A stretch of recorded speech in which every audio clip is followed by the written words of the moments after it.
vamos a hacer un paréntesis a nuestro estudio del libro de Job y vamos a estar hablando de manera sinóptica y también continuada del tema que nos estuvo ocupando el día miércoles 21 acá en nuestra iglesia. Estuvimos trabajando sobre la influencia de la Biblia y la reforma protestante en nuestra cultura occidental. Hoy vamos a estar hablando, y creo que tiene mucho interés, vale la pena que usted preste mucha atención.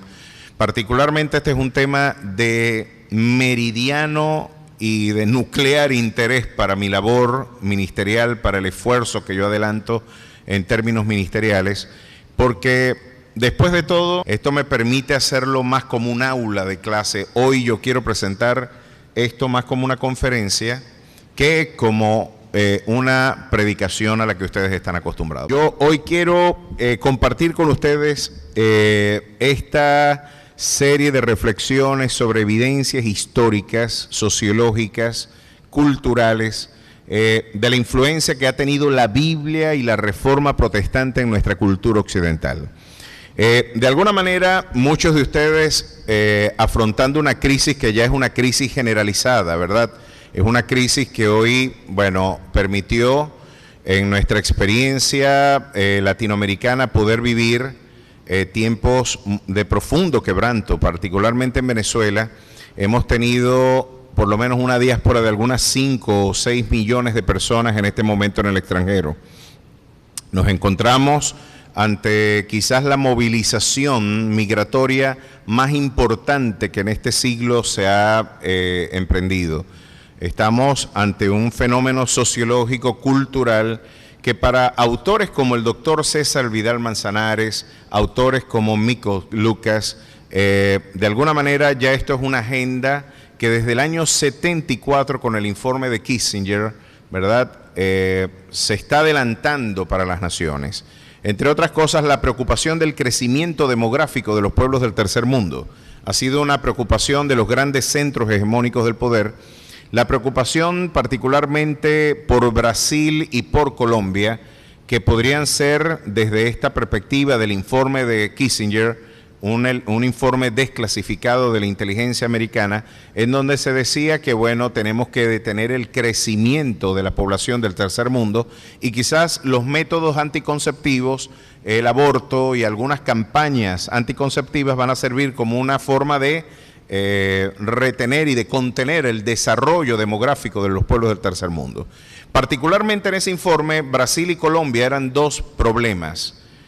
Por la potencialidad migratoria o el descontrol migratorio que estas dos comunidades se preveían para antes de la mitad de los años 70, de la década del 70, se preveía quizás una explosión migratoria. Sin embargo, hemos visto que el comportamiento quizás ha reposado sobre Venezuela, curiosamente, pero no de manera ingenua.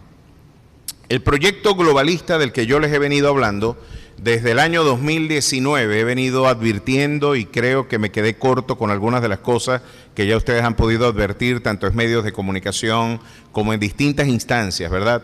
Medios de comunicación, música, farándula, espectáculos, cultura, la intelectualidad, es prácticamente todo un tsunami de esfuerzo sistemático y bien concertado para la sodomización sistemática de nuestros niños.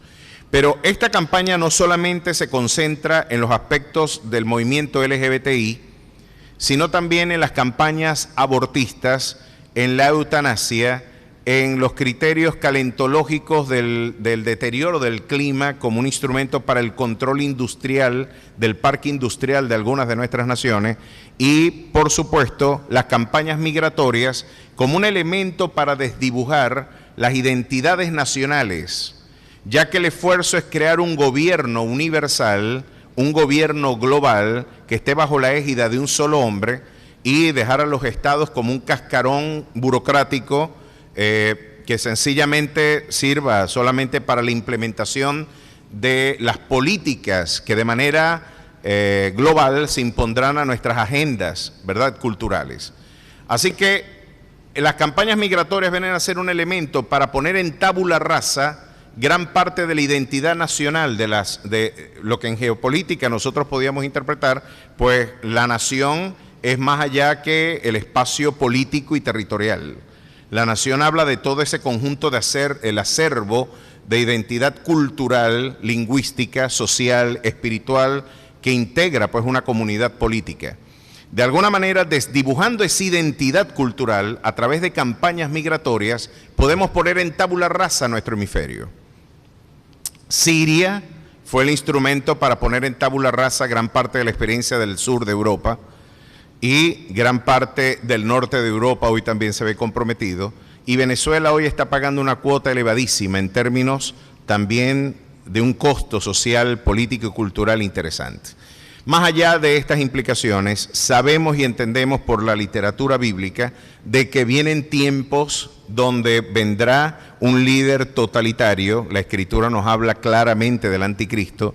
La Escritura nos habla claramente de cómo una confederación de 10 naciones, él derrocará por lo menos a 3 de esas naciones y él se constituirá en la 8ª cabeza que regentará a todos los pueblos de lo que será la reconstrucción histórica del antiguo imperio romano, es decir, que la cuenca del Mediterráneo volverá por sus fueros, y aquel escenario geopolítico que sirvió para la muerte del Mesías va a servir también de contexto geopolítico para la manifestación del anticristo. Europa del Sur, el norte de África y gran parte del mundo del Medio Oriente formará parte de esta unidad geopolítica que será presidida por el anticristo. Pero más allá de este planteamiento, ¿y por qué el pastor está hablando de todos estos datos? ¿Cuál es el asunto que esto, qué relevancia y pertinencia tiene esto para nuestra vida espiritual? Pues hoy la iglesia tiene un compromiso y nosotros nos hemos preguntado ¿qué significa ser una iglesia en medio de estas circunstancias? ¿Cuál será el trabajo, cuál será el esfuerzo que la iglesia tiene que adelantar en medio de escenarios que sabemos que de manera inexorable van a formar parte de nuestra experiencia? Nadie puede detener el rumbo de la profecía, nadie va a detener el rumbo de lo que Dios ha señalado, formará parte de los postreros tiempos, de las realidades, de cómo Jesús explicó en Mateo 24, las cosas irán de mal en peor, y nos encontraremos con escenarios donde el mismo Jesús pregunta, cuando el Hijo del Hombre vuelva, ¿hallará fe en la tierra? La pregunta retórica del Maestro, de nuestro Rey y Salvador, pareciera sugerir el hecho, el deterioro espiritual de las naciones marchará un rumbo de entropía tan generalizado que el mismo Salvador se preguntará, cuando yo vuelva, ¿encontraré esta fe en la tierra? Y por haberse multiplicado la maldad de muchos, también el amor de los muchos se enfriará. Podemos ver que esto, ya tenemos un prólogo muy evidente. Europa es un cementerio espiritual. Tenemos una querida hermana hoy haciendo labores misioneras en Portugal, ¿verdad? Nuestra querida Aurora de Rodríguez, que me dice, chica, tuve un viaje por Irlanda, en donde podemos ver que los países que en otrora, en el siglo XVIII, XVII, en el siglo XX incluso y en el siglo XIX particularmente, fueron bastiones de proclamación evangelística para las naciones, hoy las iglesias las están vendiendo para convertirlas en bar.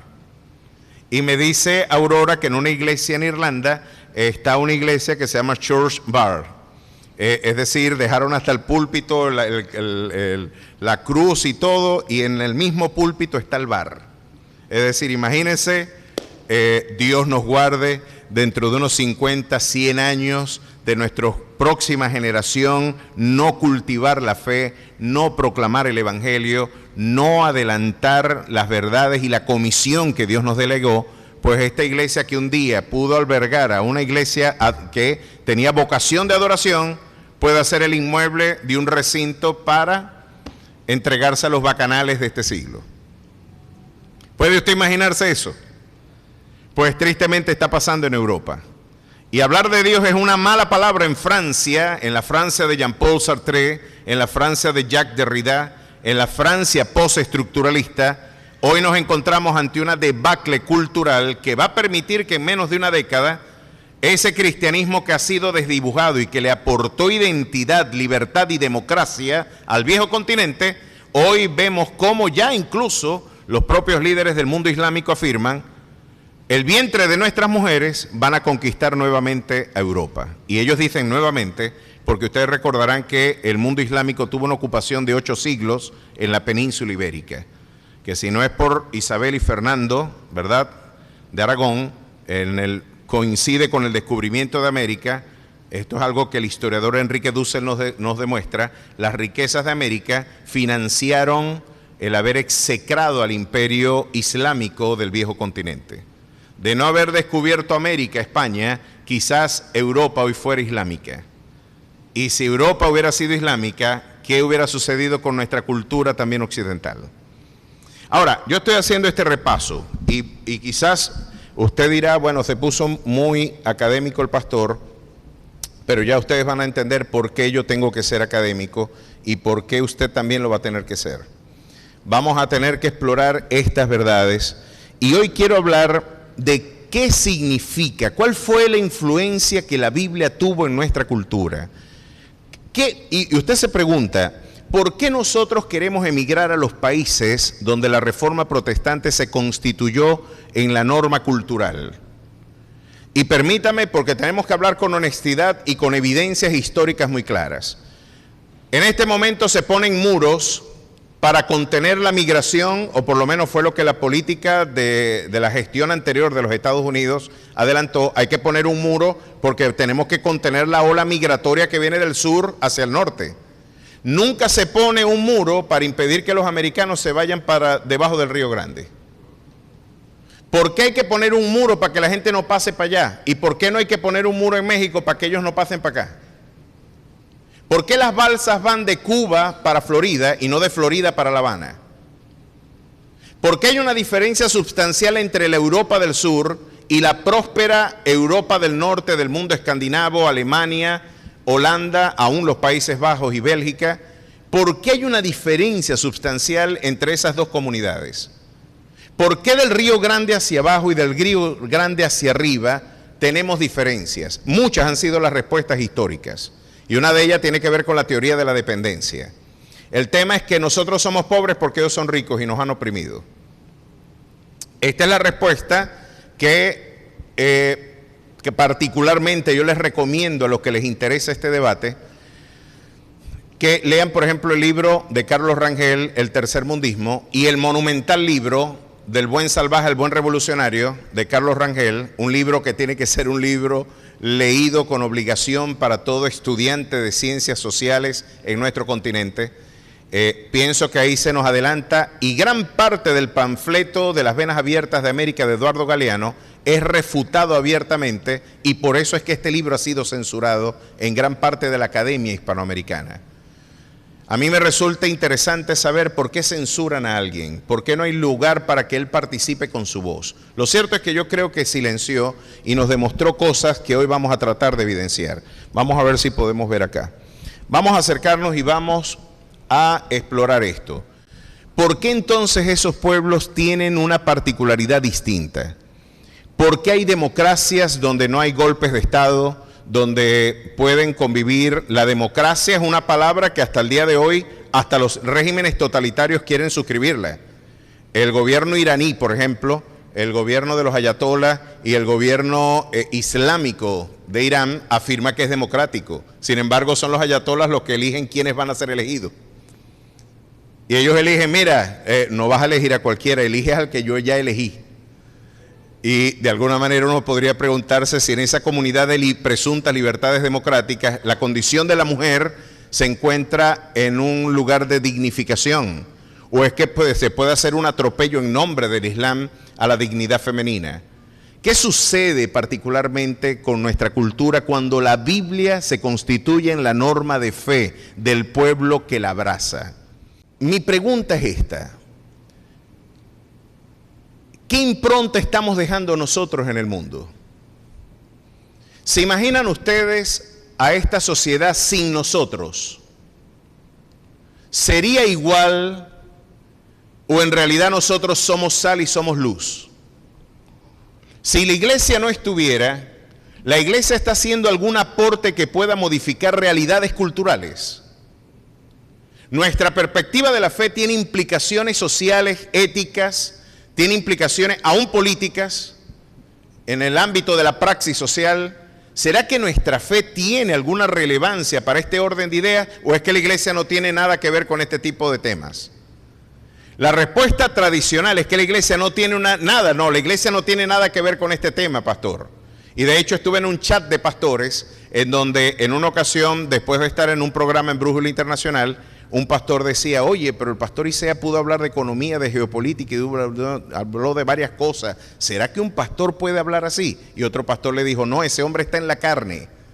Él está en la carne, él está metido en otro tipo de cosas. Eso no es espiritual, eso no es de Dios, que un hombre de Dios hable así. Y yo le decía, pues gran parte de esta conferencia es para responder a la necedad, a la ignorancia supina y a la deliberada resistencia que hoy tristemente la iglesia tiene por no entender que es sal y es luz de las naciones. Cuando hablamos de que somos sal es porque la preservamos. Y también usted puede ver que la iglesia es definida como luz. La luz aporta discernimiento. Vamos a ver en qué aspectos nuestra cultura bíblica impactó. Pero hablando de esta introducción, ¿por qué la iglesia necesitó una reforma? ¿Por qué la iglesia del mundo medieval necesitó ser reformada? ¿Qué estaba pasando para el momento del siglo XVI cuando Martín Lutero, un 31 de octubre de 1517, se paró con 95 tesis, se las puso y se fue para la puerta de la iglesia de Wittenberg y clavó las 95 tesis en la puerta? Alguien podría decir, fue un gesto de rebelión para pelear con el cura de la capilla. No, es que ese era el lugar, la cartelera del pueblo era la puerta de la iglesia. Y él dijo, yo quiero llevar al debate estas 95 tesis, porque hay un papa llamado León X, que viéndose en la necesidad de financiar su proyecto cultural, social, de rehabilitación de la Florencia del mundo renacentista, tenemos que adelantar la Capilla Sixtina, tenemos que adelantar la cúpula de Brunelleschi, tenemos todo un elemento de arquitectura. Los tiranos son muy buenos decoradores, no se olviden de eso. Herodes hizo una de las mayores maravillas con el templo llamado de Herodes. El genocida Herodes era muy buen decorador de iglesias. Y en la ausencia de virtud espiritual no les queda más remedio que hacer edificios. Son muy buenos decoradores estos tiranos. Y lo cierto es que el Papa dijo, pero ¿cómo nosotros podemos adelantar una campaña de financiar todo nuestro proyecto político? ¿Cómo podemos adelantar esto? Pues vamos a hacer algo. Tú eres el vicario de Cristo en la tierra. El representante de Cristo en la tierra puede, de alguna manera, como tú tienes las llaves de Pedro para abrir y cerrar la puerta del cielo, tú puedes vender un certificado donde se le diga a la persona que está en el purgatorio y a los familiares, tan pronto caiga la moneda al fondo del alfolí, tan pronto caiga esa moneda al fondo, saltará el alma de tu ser querido del purgatorio para el cielo. Y la gente salió en estampida a pagar la salvación de su viejo. Dijeron, allá debe estar papá metido. Tenía más de una mujer, tenía varias mujeres, bebió mucho, no llevaba los cobres para la casa, hay que sacarlo de allá. Hay que sacar a papá de allá y de alguna manera, ¿cómo lo vamos a hacer? Pues el Papa ya hizo arreglos. Como él es el representante de Dios, de Cristo en la tierra, su vicario, basta con que él haga una impronta, una firma de él, y tan pronto caiga la moneda, el alma de mi ser querido saldrá del purgatorio ya por un decreto del Papa Emperador, en este caso el Papa León X. Ese mismo Papa y su comunidad de simonía fueron los mismos que inspiraron el documento de Nicolás Maquiavelo, el príncipe de Maquiavelo, un documento en donde en el prólogo de la obra, Nicolás Maquiavelo celebra la destreza política de este hombre y de la familia de los Medici, que fueron los padrinos del Renacimiento, y a los que él tuvo que decir luego, vamos a silenciar este libro hasta 1924, porque imagínense que el héroe del libro de Nicolás Maquiavelo era un papa y era un obispo. Es tremendo. Pero entonces esta iglesia necesitaba una reforma y se levantó Martín Lutero, y que yo pienso que la iglesia de hoy también necesita una reforma.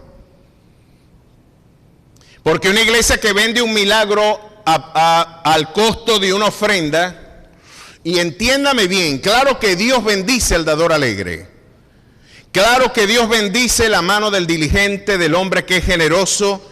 La palabra nos invita: honra a Jehová con tus bienes, ¿verdad? Y con todas tus primicias, y serán llenos tus lagares rebosarán de mostos, tus graneros estarán sobreabundantes. ¿Acaso el Señor miente? Claro que no. Él dará semilla al que siembra, Dios proveerá y multiplicará, ¿verdad? Aquel que con generosidad brinda.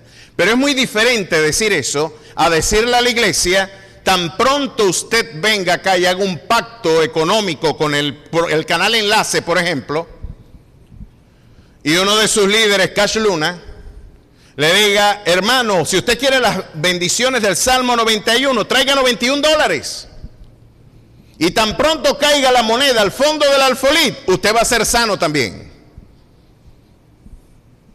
Traiga su ofrenda, porque no es una ofrenda, es un pago, es un contrato, pacto económico. Si usted lo lee en la Real Academia Española, es un contrato donde se obligan mutuamente las dos partes en un acuerdo.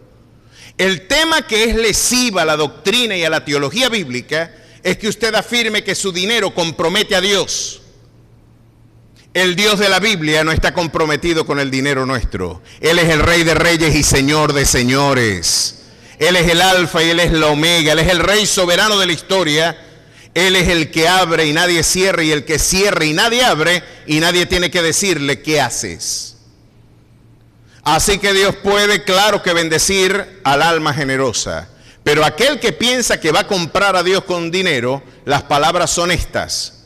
Como la que Simón el mago, ofreciéndole dinero a Felipe y a Pedro a cambio del don espiritual, lo que el Señor le dijo, lo que Pedro le dijo, el Señor en los labios del apóstol: tu dinero perezca contigo, al pensar que el don de Dios se recibe con dinero. Yo soy de la opinión de que la iglesia de hoy necesita una reforma.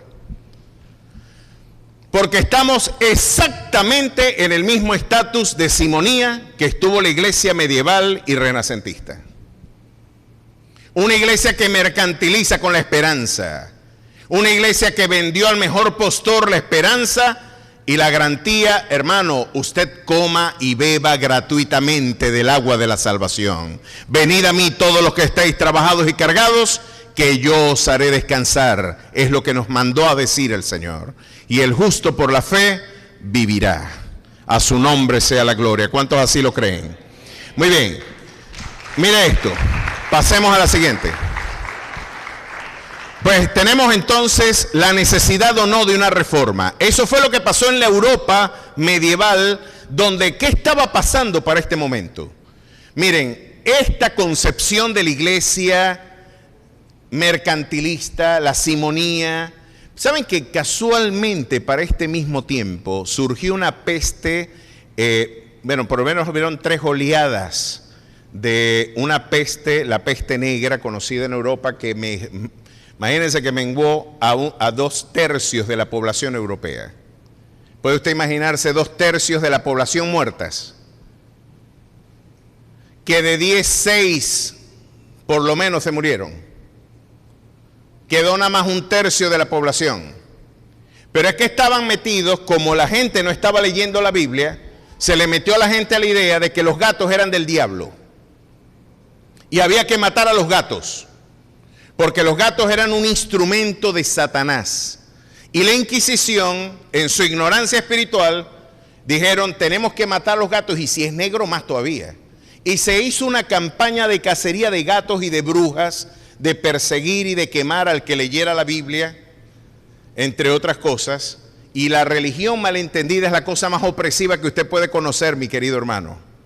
La religión malentendida es enajenante, es neurotizante. La religión bien entendida, la fe bien entendida, trae libertad, gozo y paz.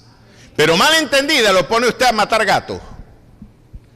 Y se dieron a la tarea en Europa de matar a todos los gatos, porque supuestamente eran emisarios de Satanás. Mataron a los gatos y creció la población de las ratas, y la pulga de la rata terminó siendo la que terminó por ser el vector de la bacteria que promovió la peste negra. Entonces miren cómo la ignorancia religiosa luego tuvo implicaciones prácticas en el orden sanitario y en el orden social. ¿Y quién te dijo a vos que mataras los gatos? ¿Dónde dice la Biblia que matemos gatos?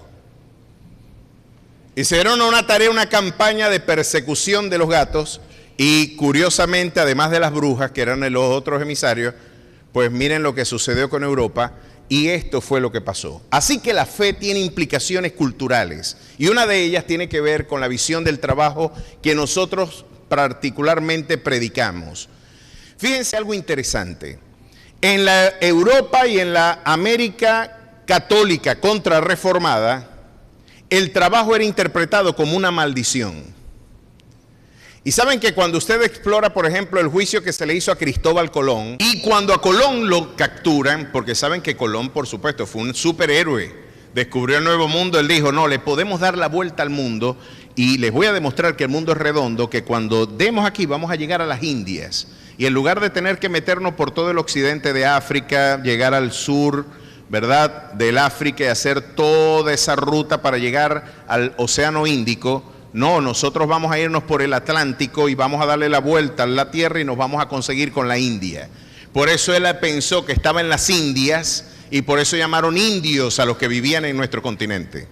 Porque pensaban que estaban en las Indias. De hecho, en su tercer viaje pensó que había llegado al paraíso y curiosamente el tercer viaje coincidió con el oriente de nuestra tierra venezolana. Cuando él llegó y dijo, en sus escritos dijo, yo como que me conseguí fue el Edén. Miren qué maravilloso. Y llamó a nuestra tierra, tierra de gracia. Que Dios bendiga a nuestra amada Venezuela, chicos. Qué hermoso. Y llegó acá y en sus registros dijo, ustedes ven la península de Paria, eso es un paraíso, hermano. Cascadas que caen en un mar turquesa. Una vegetación frondosa al lado de un mar precioso. Luego la península de Araya tiene características más xerófilas, pero también paradisíacas. Él llegó y dijo, como que pelé la trilla, esto no es la India, llegué al Edén. Y lo capturan porque él quiere establecer, por supuesto, algunas políticas, particularmente en la República Dominicana, la conocida la española para aquel entonces, y lo capturan y lo envían para España con cadenas. En el juicio de Colón, todos decían, no, él era un nepotista que quería imponernos a la familia, era un tipo que estaba haciendo atropello de nuestra dignidad, pero en todo el juicio, ¿saben lo que le estaban reprochando a Colón? Un elemento que todos los que acusaron a Colón decían, Colón quiere que trabajemos y para trabajar me hubiera quedado yo en España. ¿Usted puede creer que es un alegato llevar un juicio que lo quieran poner a usted a trabajar? Y es que la teología católico-romana y contrarreformada después del Concilio de Trento había afirmado de que el trabajo era una maldición de Dios. El trabajo fue una consecuencia de la maldición que Dios hizo reposar sobre la tierra producto del pecado de Adán. Lo que ellos olvidan es que Dios comisionó el trabajo antes de la caída. Y Dios le había dicho a Adán que arara y que sojuzgara la tierra incluso antes de haber caído. Igual que la función reproductiva. Se esperaba que Adán y Eva tuvieran hijos aún antes de caer. Pero la teología medieval interpretó que el trabajo era una carga onerosa y que no debemos llevarla. No, no, no. El trabajo es una actividad para los hombres que están envilecidos, para los esclavos. El trabajo de un hombre libre, y por eso se le llamaba artes liberales, es el trabajo intelectual, académico. Pero ensuciarse las manos por el amor de Cristo, eso no puede hacerlo un auténtico hombre libre. Y se interpretó, y este concepto que Aristóteles había proclamado en su libro La Política y en su Ética Nicómaco, que fue el preceptor de Alejandro Magno, y luego Alejandro Magno el que con su agenda imperial helenizó al mundo occidental, y luego Roma tomó este concepto. Roma también interpretó que necesitábamos de la esclavitud porque el trabajo es una carga onerosa y solamente aquellos que están disminuidos intelectualmente, la comunidad de bárbaros, los negros, los indígenas, luego, son los que están en facultad de tomar el trabajo físico. Por lo tanto, el trabajo es indigno. Y por eso usted puede ver que en nuestra cultura nosotros apostamos por aquellos que nos hagan trabajar poco. Nos gusta que nos lleven la bolsa de comida al frente de la casa, porque trabajar, después de todo, hasta cultural y espiritualmente, es una maldición de Dios. Pero en este aspecto la iglesia necesita renovarse en su entendimiento, como dijo el apóstol Pablo en Romanos 12. No os conforméis a este siglo, sino transformaos por medio de la renovación de vuestro entendimiento, para que logréis comprobar cuál es la buena voluntad de Dios, que es agradable y es perfecta. ¿Qué debo yo transformar? Mi cultura dice que el trabajo es una maldición, pero Dios dice otra cosa. Miren lo que Dios dice. Porque también cuando estábamos con vosotros, os ordenábamos esto: si alguno no quiere trabajar, tampoco coma. ¿Qué les parece? Esto vino a silenciar las voces culturales que en la Atenas, en la Corintio, en Tesalónica, en el Asia Menor y en la Europa continental ya se tenía, y vino a contrastar abiertamente con la visión pesimista que la teología medieval y renacentista nos legó incluso a través del Concilio de Trento. La contrarreformada iglesia que colonizó nuestro querido coro en el 1527, 10 años después de la Reforma, se nos evangelizaba diciendo de que el trabajo es una maldición de Dios. Y por eso quizás usted puede ver que no hay mucha devoción por el trabajo, porque quizás si alguien te dice que el trabajo es una maldición, ¿quién quiere estar bajo maldición? Y por eso cuando son 5 para las 6, la gente está loca por cerrar el negocio, así tenga que vender una medicina, le hacen a usted así. Ya, hasta aquí, me tengo que ir. ¿Vos qué crees? ¿Que uno trabaja aquí hasta qué? Hasta que, muchacho, ¿querés perder? ¿Cómo se ve que el negocio no es tuyo? ¿Cómo se ve que no tenés interés por el crecimiento? ¿No será que inadvertidamente, culturalmente, tenemos una visión pesimista del trabajo? Pues bíblicamente el que no trabaja tampoco debe comer. Así que toda forma de asistencialismo social que sea una apología de la pereza, desde una perspectiva bíblica, no cuenta con la bendición de Dios. Y uno tendrá que preguntarse entonces, ¿hasta qué punto el asistencialismo no termina consolidando gran parte de esta tradición espiritual? Hay que asistir al necesitado, pero como dijo en una ocasión Reagan, la mejor asistencia social es el trabajo, conseguirle el trabajo a un hombre. Mi querido hermano, bíblicamente no trabajar o no querer trabajar es pecado. Uno de los elementos que mayor dignificación le aportan a la condición del hombre es el trabajo. Y quizás nosotros como iglesia tenemos que recordarle esto a nuestra sociedad. No solamente es pecado adulterar, fornicar, mentir, robar, es pecado no trabajar o no querer trabajar. Es muy diferente un desempleado, una persona subempleada, alguien que no puede conseguirlo, pero el que tenga la facultad de hacerlo y no lo hace, sin duda alguna tiene problemas con Dios. Ahora usted puede entender por qué esta visión del trabajo llevó a que el mismo Francisco de Miranda y nuestro Simón Bolívar escribieran en sus cartas cómo el espíritu industrial de la sociedad del norte parecen destinados por la providencia a plagar la América entera de miseria en nombre de la libertad. Pero el antecedente de esa afirmación era que Bolívar estaba exaltando el espíritu industrial anglosajón que él tanto admiró, porque aún en la Constitución peruana, que fue impugnada luego por Santander, y gran parte de la Constitución que se pretendía adelantar también para la Gran Colombia, uno de los modelos que Bolívar tomó fue esencialmente la monarquía inglesa, y por eso él propuso una presidencia vitalicia a la que Santander luego dice, ya va un momentito, acabamos de salir de un rey, no vamos a establecer constitucionalmente a otro rey. Pero es interesante ver cómo Bolívar, el que mismo que decía América Latina es ingobernable, ese mismo hombre, viendo el espíritu industrial del norte, dijo, no nos queda más remedio que tomar fueros del control absoluto del poder, porque la cultura de este pueblo, en términos esenciales, rivaliza con el espíritu de la prosperidad. Eso es lo que quería decir nuestro libertador. Vamos a tener que emprender lo que diría luego Simón Rodríguez, una reforma ya en el nivel de nuestro entendimiento, una emancipación cultural.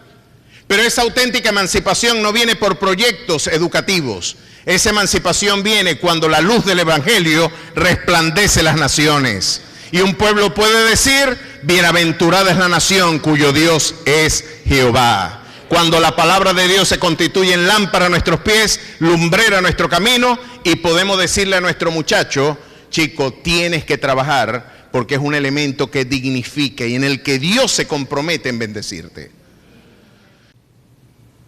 Porque el asistencialismo eclesial, que fue el antecedente del asistencialismo político, hizo lo que se conoce como un argumento ad lazarum. Ser pobre ya es bueno.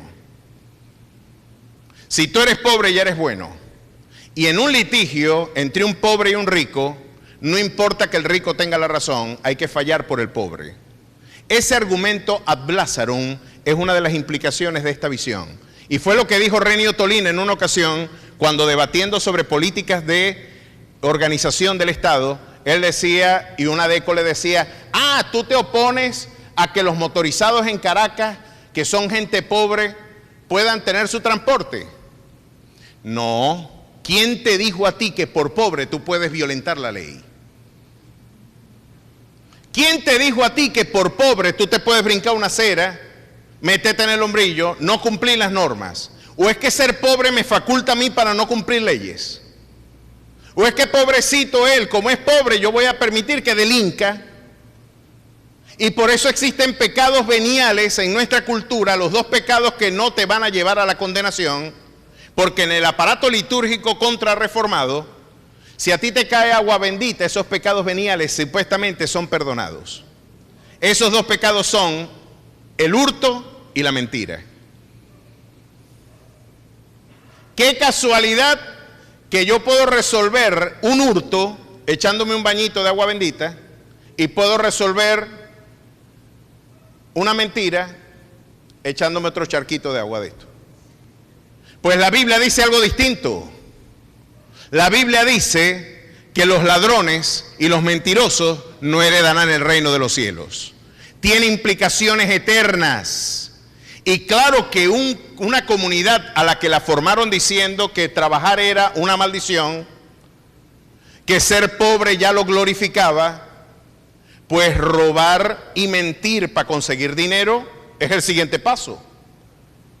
Y por eso usted nunca verá en los pueblos del Río Grande hacia abajo y en el sur de Europa, a de no ser que hayan reformas importantes en el orden cultural, que una persona es obligada, en este caso, a dimitir de su cargo porque haya mentido. Al contrario, nuestros políticos nos mienten, sabemos que nos mienten y seguimos votando por ellos. Porque mentir es un pecado venial, no es un pecado mortal. Y hurtar, si tú eres pobre, puedes hacerlo. Porque hurtar es otra forma en la que tú te puedes mantener. En estos días vi y contemplé cómo un señor se robó una mercancía de aquí de Los Gochos. Estábamos ahí, creo que el tío Luis, Edwin y yo, y vimos cómo un señor se robó unas cosas, y creo que también unas cosas de valor. Se la metió y cuando vi el gocho le brincó, muchachos, porque esos gochos no tienen nada de bobo. Le brincó y estaba golpeando, claro, no íbamos a permitir eso, impedimos. Cuando vieron y le sacaron los artículos y las cosas que tenían allí, el hombre se defendía diciendo, yo soy ingeniero, ¿y qué tiene que ver? Hay ingenieros ladrones también. Yo no sé cuál era, el argumento era que él era ingeniero, era su defensa, pero tenía todo lo que se había robado ahí. A lo que pasó una señora dijo, pero déjenlo quieto, a lo mejor él robó porque tenía necesidad. Eso me permitió ver una radiografía de nuestra cultura. Si usted tiene necesidad, no es que busca a Dios en clamor y ruego para que Dios supla todo lo que falta en usted conforme a sus riquezas en gloria. Lo que te propone como alternativa es, el hurto es otra forma en la que tú puedes reivindicar tu trabajo y tu salario que no ha sido de alguna manera, que no traduce de alguna manera el esfuerzo de vida que tú has invertido. Roba como una forma de cobro. Porque le voy a dar otra manera en la que nuestra cultura tradujo este precepto de que el trabajo es malo, de que el trabajo es pecaminoso, de que ser pobre es una manera de glorificación de la condición del hombre. Miren lo que dijo Benedito Ruiz Barbosa en su personaje de Tian Gallina. El que trabaja y mata el hambre no se come el pan de nadie, pero el que trabaja y gana más de lo que come siempre se come el pan de alguien. Esta concepción, que es el núcleo de nuestra visión estatista de control hegemónico de la economía, tiene sus orígenes en ese precepto. ¿Se están dando cuenta qué pasa cuando la Biblia no es la norma de fe de una cultura? Pueden ver ustedes las formidables implicaciones. Vamos a ver qué otras implicaciones tiene la Biblia en nuestra cultura, en la visión de la educación. Aquí tenemos otra perspectiva maravillosa. La educación. Yo estoy muy preocupado por lo que está pasando en la educación de mi país. Yo soy docente universitario y estoy viendo el cadáver de nuestras universidades vegetando. Yo tengo como pastor la responsabilidad, como sal y luz, de advertir, de exhortar, de llamar a la atención a las autoridades. No sé a quién tendremos que acudir para que se levante una voz en donde el pensamiento, la ciencia, la casa de los saberes está siendo asesinada por razones políticas. Pero más allá de esto, ¿qué implicación tiene la Biblia para la educación? Formidable. Miren lo que estaba pasando, y esto es algo bueno que usted lo sepa. ¿A ustedes tienen la idea o no de que una persona, la ciencia es mala porque la ciencia demuestra que Dios no existe? Muchos tienen esta idea, ¿verdad? La ciencia es mala porque un poquito, si yo me pongo a estudiar ciencia, me hago ateo. Creo que es la opinión. ¿Cuántos han pensado de esta manera? La ciencia es mala. No tengan miedo en levantar la mano, no se preocupen. ¿Cuántos han pensado, por ejemplo, de que, oye, los científicos siempre echándonos la burra para el monte y están impugnando nuestra esperanza, impugnando nuestra fe? Fueron los científicos, después de todo, los que han negado la idea de Dios. Pues ese es un error histórico y cultural. La ciencia no niega a Dios. Los que impugnan nuestra fe es el positivismo del siglo XIX y el cientificismo irracional del siglo XIX y de gran parte de la mitad del siglo XX. Pero hoy la ciencia ha demostrado de manera formidable la existencia de Dios. Uno de los argumentos más sólidos lo tenemos hoy en la genética. Imagínense ustedes que usted está marchando en el Océano Pacífico y está en un avión y de repente ven una isla que dice auxilio. ¿Usted cree que ese auxilio lo formaron los palitos que unas olas iban arrastrando los palitos y formaron una A, después una X, una U? ¿Ustedes creen que las olas formaron el auxilio? No, ¿verdad? Help, auxilio.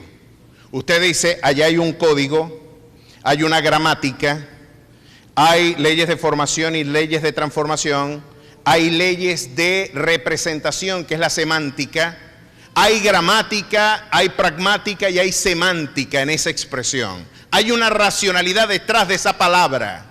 Pues cuando investigaron el código genético, hay por lo menos 2.5 billones de palabras inscritas en nuestros genes. Y si podemos ver la razón detrás de una palabra escrita en la orilla de una playa, nosotros tenemos una biblioteca inscrita en nuestros cromosomas que están diciendo: los cielos cuentan la gloria de Dios y el firmamento anuncia la obra de sus manos. Los que impugnaron nuestra fe no fueron los científicos, fue el positivismo cientificista que pretendió llevar las investigaciones científicas al ámbito filosófico y metafísico. Muy diferente, eso lo abordaremos en otra ocasión. Pero la ciencia lo único que está es demostrando la verdad del Evangelio.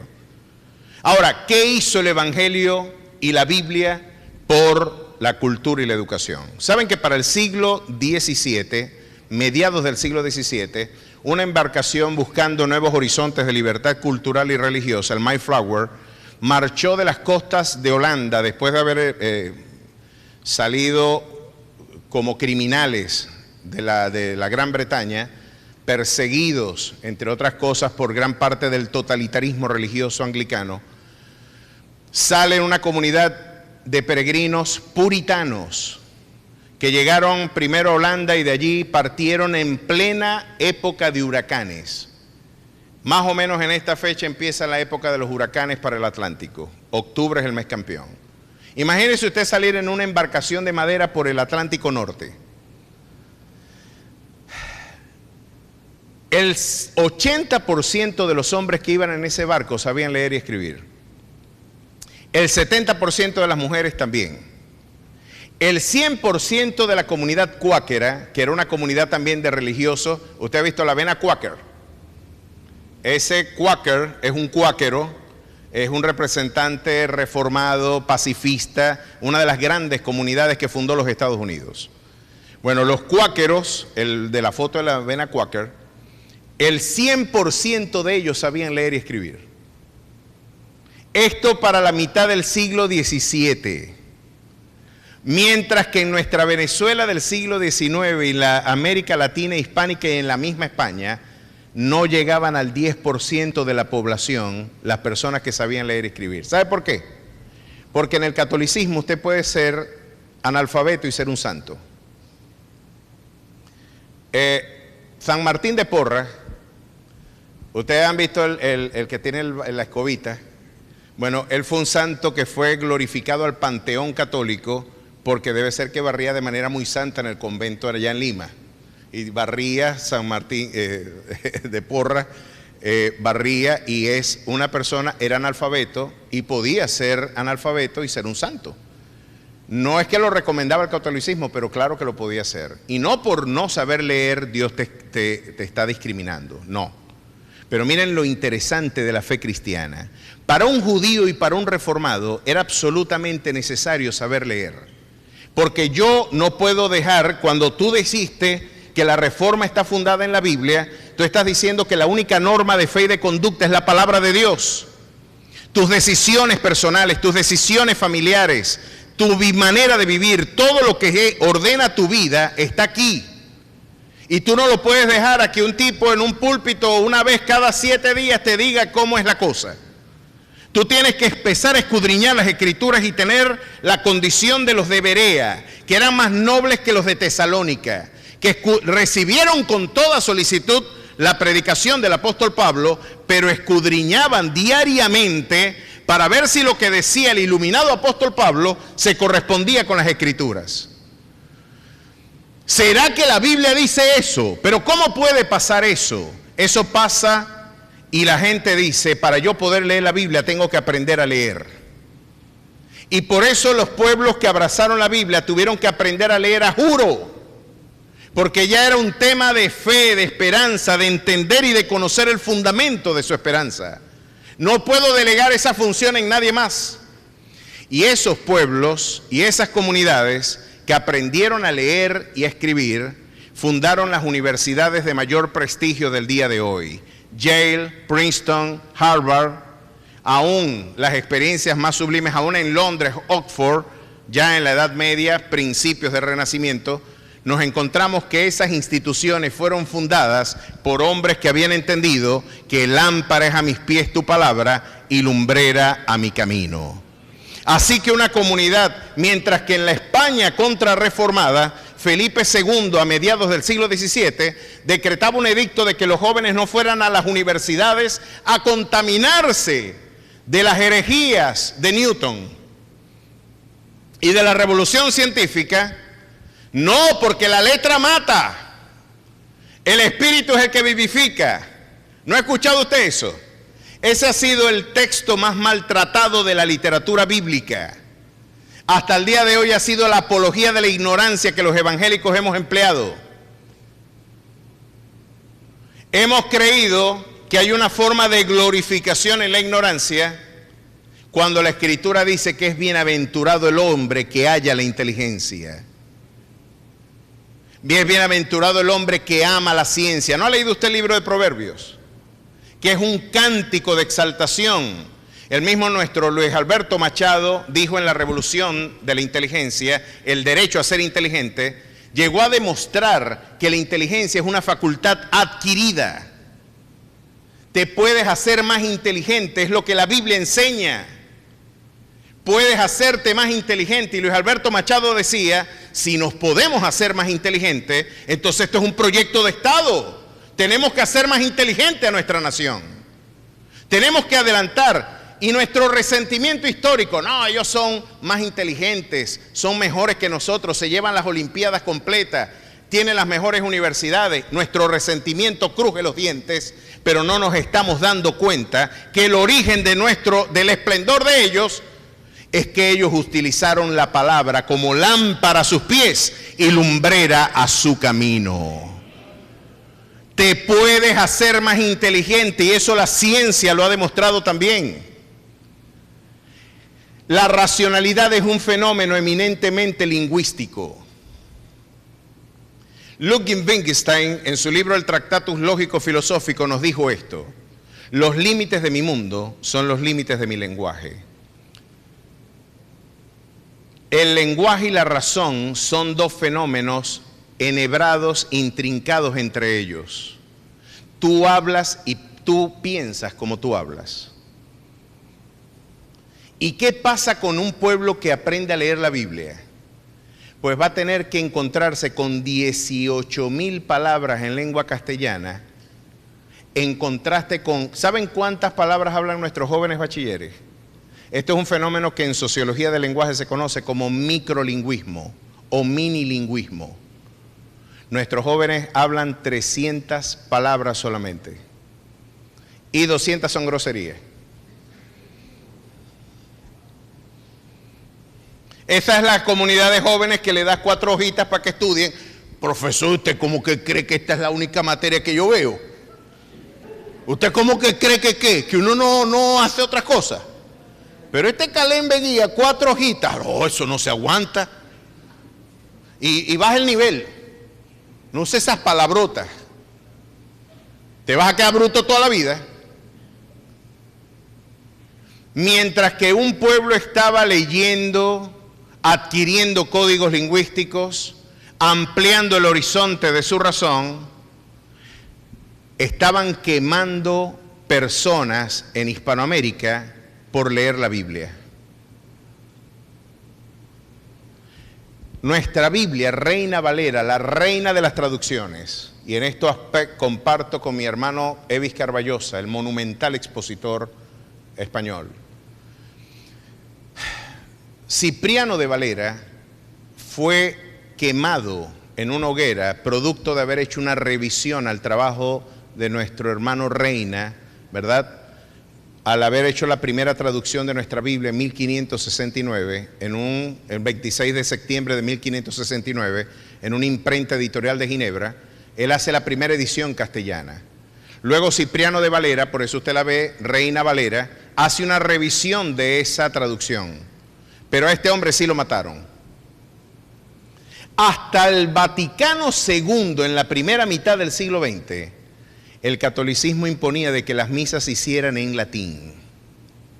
Y era absolutamente prohibido de que alguien leyera la Biblia de manera independiente. Y usted veía a las viejitas en Urumaco decir, ese cura sí sabe. ¿Y qué dijo? No, yo no sé lo que dijo, por eso es que digo que sabe mucho. Imagínate, te estaba hablando en latín y ¿qué va a entender la gente? ¿Por qué no quieres que hable la Biblia? ¿Qué esconde ese libro que tú no quieres que yo sepa? ¿O es que ese libro desmiente todo este proyecto cultural? Que es cómplice no solamente con los atropellos religiosos, sino también políticos.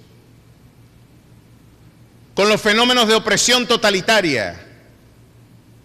Pues yo sigo insistiendo, y con todo el irrespeto lo digo, no con todo el respeto, sin duda alguna el Vaticano es la obra mejor acabada que el infierno ha producido.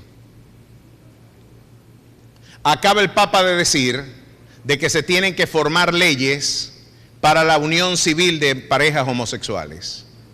Por eso no conviene leer la Biblia, porque en ese libro dice que los que se echan con varones no heredarán el reino de los cielos. Y entre la opinión de un líder carismático y la opinión de Dios, yo me quedo con aquel que afirmó diciendo: se secará la hierba y se marchitará la flor, pero la palabra de nuestro Dios es la que permanecerá para siempre. Somos como somos, es porque Trento así nos discipuló. Somos como somos. La educación en Caracas, Suárez de Urbina, en la Universidad de Caracas, en pleno siglo XIX, tenía que enseñar a Newton escondido para que la comunidad de jóvenes que tenía inquietud por la ciencia, para que a nuestro Suárez de Urbina no lo quemaran en una hoguera en una plaza en Caracas. Había que estudiar escondido, porque la ciencia abre la luz. Y es interesante, mi querido hermano, de que el Dios del átomo es el Dios de la Biblia. Y miren ahora las implicaciones que tuvimos en la ciencia. Vamos a seguir la siguiente imagen.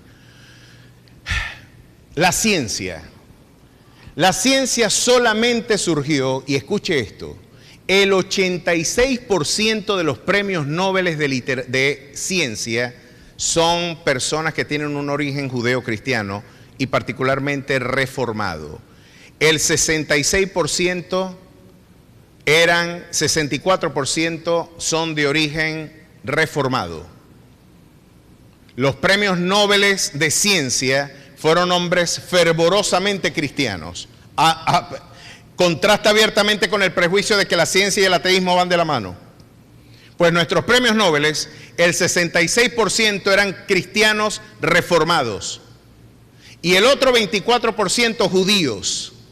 Israel es el pueblo con mayor número per cápita de premios Nobel del mundo. Y ya lo decía el Señor: yo voy a bendecirte. Y hasta el día de hoy Dios lo ha hecho con Israel. Pero es interesante que el 24% de judíos que ganaron el premio Nobel vivieron en tierras, eran de tierras reformadas: Inglaterra, Estados Unidos y el norte de Europa. Así que la reforma fue la que abrió el horizonte auténtico para esto. Cuando entonces empezaron a leer la Biblia, se consiguieron una afirmación como la que dijo Jeremías acá. Así ha dicho Jehová, que da el sol para la luz del día, las leyes de la luna y de las estrellas para la luz de la noche, que parte el mar y braman sus ondas, Jehová de los ejércitos es su nombre. Si faltaran estas leyes, está diciendo de que el universo está gobernado por leyes, no por principios metafísicos, no por realidades, por ánimas, no por principios del panpsiquismo o de la parapsicología, como lo pensó la iglesia medieval. No, hay pautas uniformes del comportamiento de la conducta de los fenómenos. Fenomenológicamente el universo tiene un comportamiento regular, uniforme, predecible, que puede ser traducido en vocabulario matemático. Y lo puedo traducir como hizo Newton: velocidad es igual a espacio sobre tiempo, fuerza es igual a masa por la aceleración. Luego Einstein dirá: energía es igual a masa por la velocidad de la luz al cuadrado. Puedo predecir el universo en vocabulario matemático porque Jeremías me dijo que Dios hizo leyes para el día y para la noche. El universo está gobernado por leyes porque una entidad racional la creó. Y puedo entonces en vocabulario formal matemático traducir el comportamiento de los fenómenos, y a su vez, cuando yo lo puedo traducir en vocabulario matemático, puedo predecir y modificar mi entorno. Por eso puedo modificar el clima con un aire acondicionado. Por eso puedo llevar fotones de luz en un lugar donde no había antes. Por eso puedo sistematizar la energía eléctrica. Por eso ahora puedo medir y ahora puedo incluso grabar lo que estoy hablando, porque hay códigos racionales gobernando el universo, matemáticos tan predecibles que puedo incluso modificarlos cuando conozco su estructura de comportamiento. Mientras acá estábamos con duendes, ánimas, los espíritus de la sabana, en Harvard, Yale y en Princeton se estaba estudiando la mecánica clásica de Newton, se estaba estudiando la microbiología, no es un mal de ojo, es un parásito por no lavar los platos. Se están muriendo los niños, es porque no hay asepsia en los hospitales. No es por envidias, no es por malos de ojo, no te pongas un collarcito de peonía, es porque hay principios y normas sanitarias que cumplir. Y aun cuando exploras la Biblia, puedes ver que a una comunidad en un estatus precientífico, Dios le dio normas sanitarias para preservarlos a ellos mismos.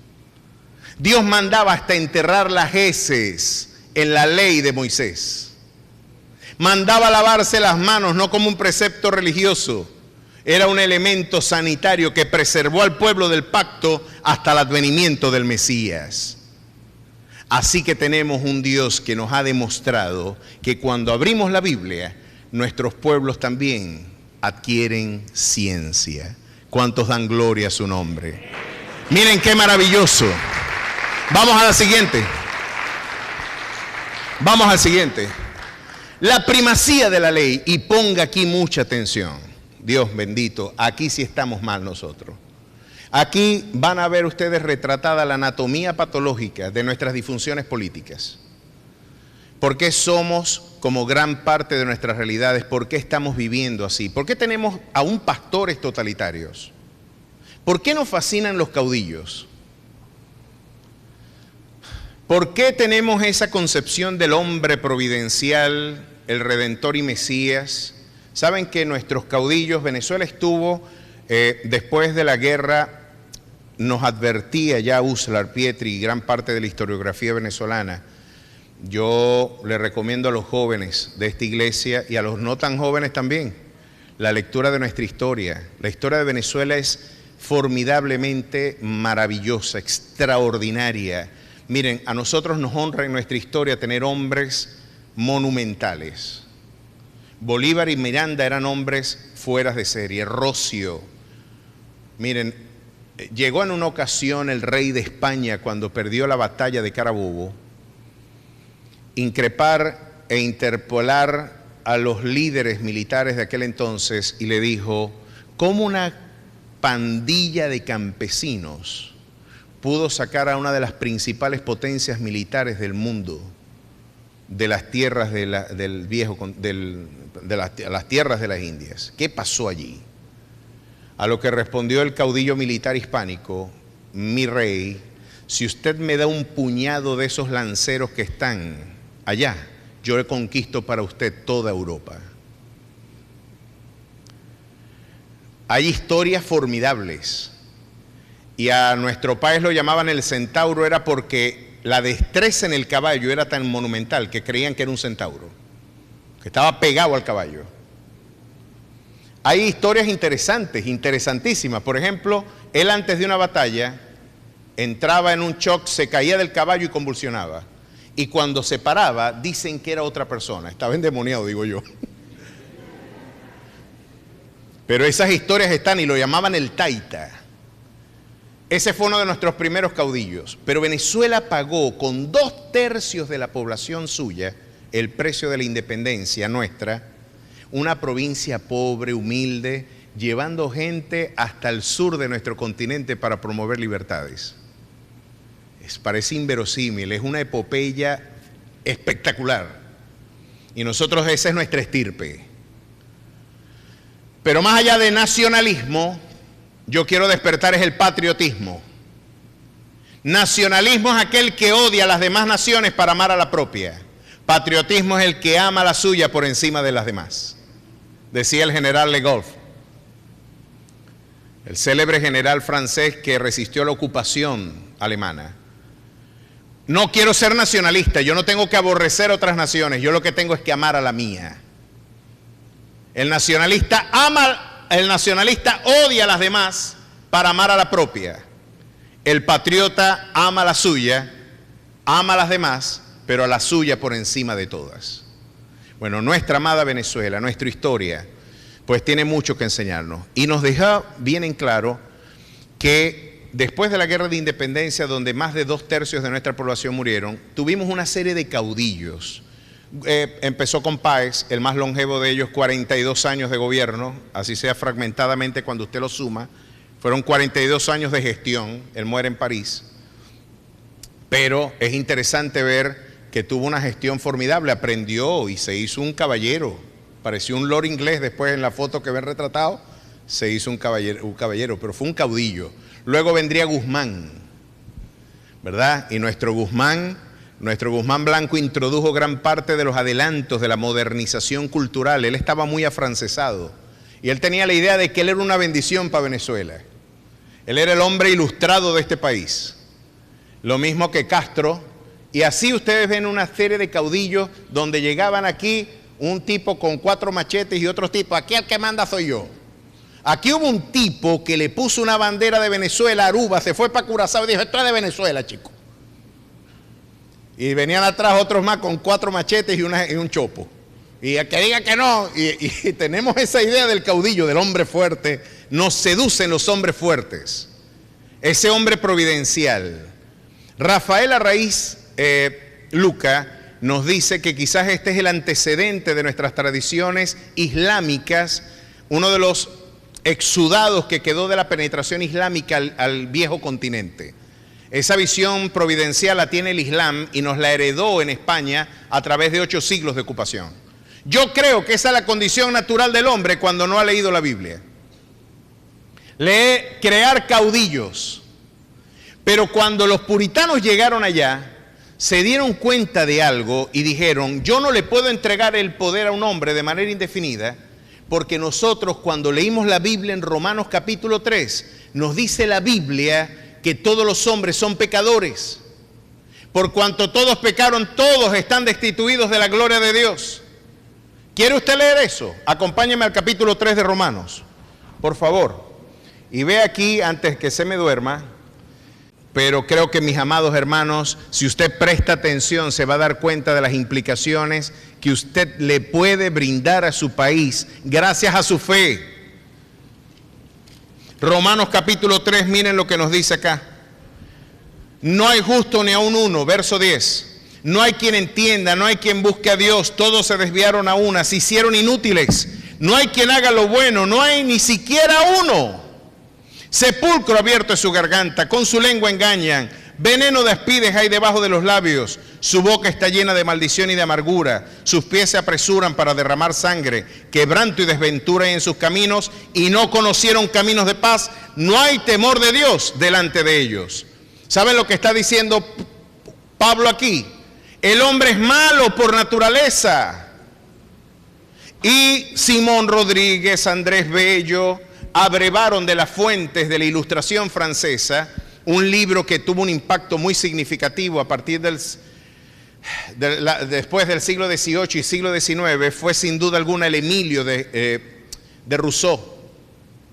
Juan Jacobo Rousseau escribe el Emilio, y en ese libro el Emilio, él dice, el hombre es bueno por naturaleza, el que lo corrompió fue la sociedad. Esas fueron las fuentes que bebió Andrés Bello, Bolívar, Miranda. Toda nuestra generación de oro abrevó de la concepción de que el hombre es bueno. Mientras que en los pueblos donde la reforma llegó y donde la Biblia estaba abierta como única norma de fe y de conducta, decían, el hombre es malo. Somos malos. Y yo no le puedo poner todo el poder en las manos a un hombre al que Dios me advirtió tiene propensión para el mal. Así que nos hicimos antropológicamente pesimistas y empezamos a fortalecer más nuestras instituciones que a nuestros caudillos. Las sociedades donde la Biblia llegó y se constituyó en la norma infalible de fe y de conducta, porque eso es lo que dice la Biblia. Si alguno enseña otra cosa y no se conforma a las sanas palabras de nuestro Señor Jesucristo y a la doctrina que es conforme a la piedad, está envanecido, nada sabe y delira acerca de cuestiones y contiendas de palabras de las cuales nacen envidias, pleitos, blasfemias, malas sospechas. Quiere decir que no tener a la Biblia como norma de fe va a tener implicaciones prácticas. Van a nacer envidias, sospechas. La Biblia es la norma. ¿Y cuántas veces yo les he dicho desde este púlpito que cuando me corresponde entregarlo, uno de los aspectos que a mí me me constriñe, cuando yo tendré que dar razón de Dios ante lo que estoy haciendo allí, es decir, yo prediqué solo lo que tu palabra enseña. Eso es algo que a mí me desvela. ¿Por qué es tan importante esto para mí? ¿Recuerdan cuántas veces yo les he dicho, en el momento en que yo demande de ustedes algo distinto a lo que enseña la palabra de Dios, los he liberado a ustedes de la responsabilidad de la sujeción? ¿Lo he dicho o no lo he dicho? Yo no, el pastor, usted se sujeta, si yo esté equivocado. No, chico. Este lugar tiene su Señor y no soy yo. Aquí el Señor de esta casa habló y el fin de toda controversia es esta: escrito está. Las iglesias donde el pastor dice es lo que digo yo, peor para la Biblia, están reproduciendo los mismos modelos de caudillismo contra reformados. Están reproduciendo el modelo y podrán ser protestantes, pero no tienen reforma. Como diría Dietrich Bonhoeffer, protestantes sin reforma. Porque la comunidad de pastores alemanes no era una maná de perros, sino de pastores de Alemania. Pero estos casi son lo mismo. Porque ¿saben qué dijo esa comunidad de pastores alemanes? Que Hitler fue el hombre que Dios le envió a Alemania y a toda Europa para bendecirla. Náguara visión, tenía más vista que un pato macho, pues. Y a Dietrich Bonhoeffer lo meten preso y lo matan una semana antes de que acabe la Segunda Guerra Mundial, porque él dijo, de Dios, esto viene del diablo, del infierno mismo. Después la historia le dio la razón a un pastor disidente, pero incluso las instituciones se corrompen cuando le rinden culto a un caudillo. ¿Por qué los tribunales americanos pueden meter preso hasta un presidente? ¿Saben por qué? Por esta razón. Aquí en la Biblia, ¿cuántos se acuerdan del rey David? Espectacular. ¿Cuántas batallas ganó? Multiplicó por 10 el territorio nacional. Triunfó. Alguien podría decir, adulteró y mató al marido de su mujer. Y él quería tenerlo porque él no se había arrepentido. El problema no es que lo hubiera cometido, el problema es que no se arrepintió. Y en lugar de confesárselo a Jehová, quería ocultarlo, matando al marido de su amante. Se casa con ella y él dijo, y cometí el crimen perfecto. Pero Dios dijo, vos pudiste haber tenido muy buenas batallas, pudiste haber tenido extraordinarios triunfos, le ganaste a Goliat, pero por encima tuyo está la ley de Jehová. Y va a haber un Natán que te va a recordar que tú no eres la última norma de este país. Hay una ley a la que hay que cumplir y así tú seas el rey, ya hay sentencia sobre ti. Aquí nos encontramos ante la primacía de la ley. Por encima del hombre está la palabra del Señor. No como dice, por ejemplo, un adagio popular, sobre mi pampa, sobre la pampa mi caballo, sobre mi caballo yo y sobre yo mi sombrero. No, sobre la pampa mi caballo, sobre mi caballo yo y sobre mí el Rey de Reyes y Señor de Señores. Y su palabra eterna nunca, nunca pasará. Pues los pueblos que no tuvieron este libro, mi querido hermano, hicieron a los hombres, le dieron a esos hombres el estatus que solo la invariable y eternal palabra de Dios puede tener. Y por eso usted ve que en Europa del Norte y en América del Norte pueden hacer y dimitir a un presidente porque estaba en casos de espionaje, y ya todos conocen el caso de Nixon, y ya todos conocen que en este momento los Estados Unidos marchan en una abierta decadencia. ¿Pero por qué?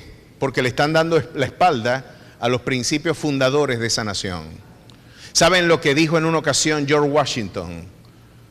Por encima de las leyes de mi país está la eternal palabra de nuestro Dios.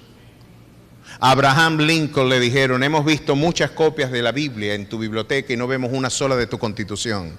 A lo que él dijo: porque nosotros queremos que las normas de ese libro sean las normas también de nuestra patria.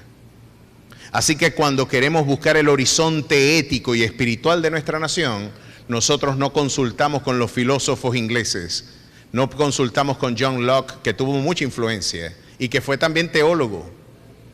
No le preguntamos a Adam Smith en La riqueza de las naciones, a pesar de que claro que atendemos a la academia, pero en última instancia la voz de esta nación es la voz de Dios. Y ese acta de fundación de ese país parece una carta escrita por pastores. ¿Saben cuál es el versículo más empleado en esa acta? Jeremías 17, maldito el hombre que confía en el hombre. Y como el hombre es malo por naturaleza, si le delegamos el poder de manera indefinida, ese hombre va a degenerar en tiranía. Por eso tenemos que poner poderes independientes, un poder judicial, un poder legislativo, un poder ejecutivo con absoluta independencia, para crear los check and balance, los controles y balances, para que cuando éste quiere imponerse, exista la independencia de dos instituciones que le recuerden al hombre que por encima de él hay normas que cumplir.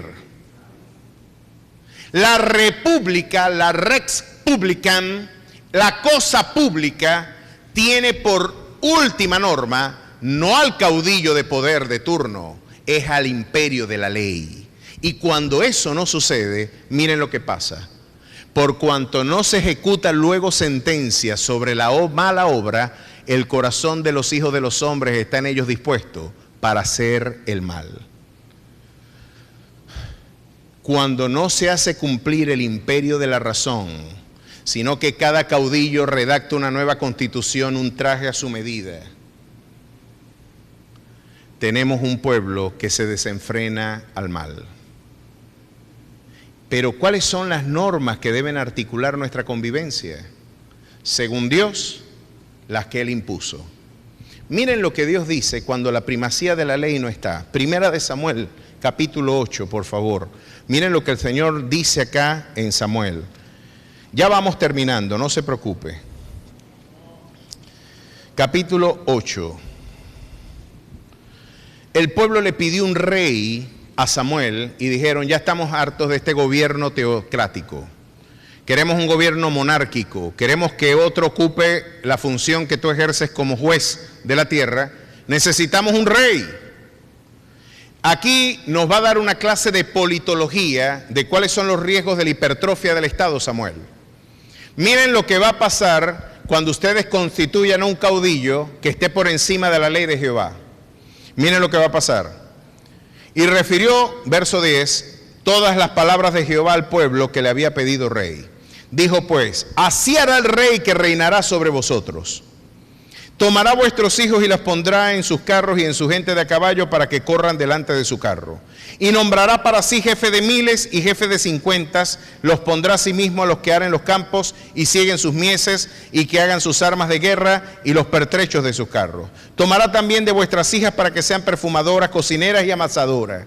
Asimismo tomará lo mejor de vuestras tierras, de vuestras viñas y de vuestros olivares y lo dará a su siervo. Va a expropiar y va a darle a la gente de él.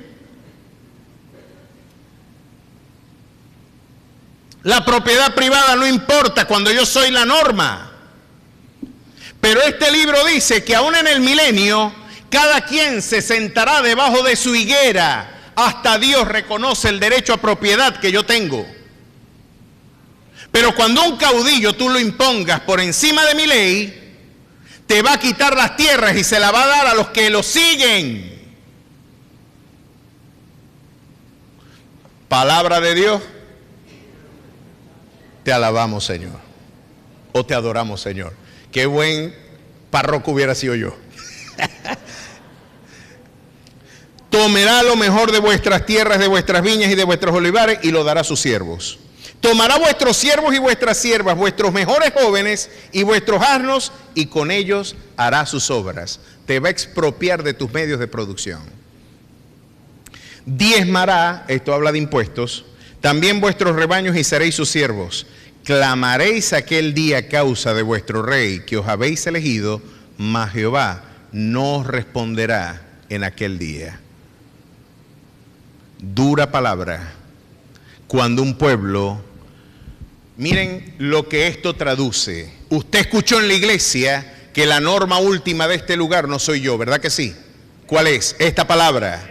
Hónrela, bautícese en ella, nútrase en esa palabra y que sea Dios hablando a su vida. Nuestro esfuerzo será poder hablar con todas sus letras lo que el consejo divino tiene que enseñarle a la iglesia. Pero cuando usted salga a la calle, usted le va a decir: en mi fe no hay algo que esté por encima de la palabra de mi Dios en términos de fe y de conducta.